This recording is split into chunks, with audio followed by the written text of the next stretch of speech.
Nian Nian's old photo album. In the forest lived a lively little fox named Nian Nian. Nian Nian's weekends were always packed. His favorite thing to do was play his newest video game.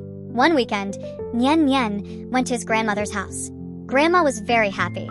She carefully took out a dusty old photo album, saying she was going to tell Nian Nian a precious story about courage. Nian Nian was very impatient. He replied perfunctorily, "Okay, Grandma, great." His eyes, however, were secretly glancing at the video game console lying to the side. He wasn't really listening to what Grandma was saying.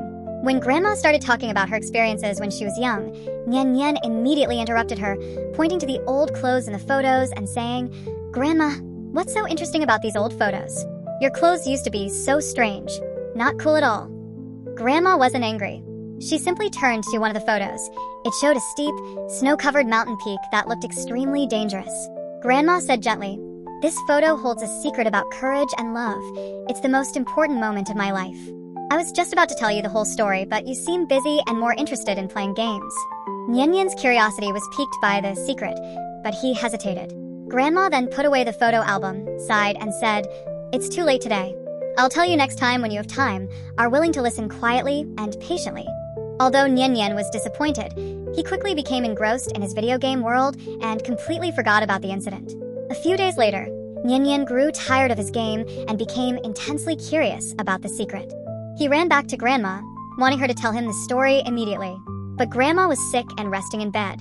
She was happy to see Nian Nian, but said in a very soft voice, "Nian Nian, I'm so sorry. My voice is too soft now. I don't have the strength to tell the story. But I'm so glad you came." Nian Nian felt a deep sense of guilt. If he had listened respectfully and patiently last time, he wouldn't have missed this precious story. He realized that the stories of his elders and the passage of time, like that old photograph, could not be stored or waited for. Nian Nian decided not to rush his grandmother anymore. He simply sat quietly by her bedside, gently reading her his favorite storybook. He was no longer in a hurry to do anything, just quietly keeping her company. A few days later, his grandmother recovered. She took out the photo album, smiled gently, and said, "Nian Nian, now you understand the true meaning of respect." His grandmother finally told him the secret. When she was young, she had climbed that icy mountain alone to gather rare herbs for the sick animals in the forest. That was true courage and responsibility. Nian Nian listened intently. He found his grandmother's stories more exciting and real than any video game. He understood, respect is not about greeting loudly, but about listening quietly and patiently. The stories of our elders are the most precious treasure in our family.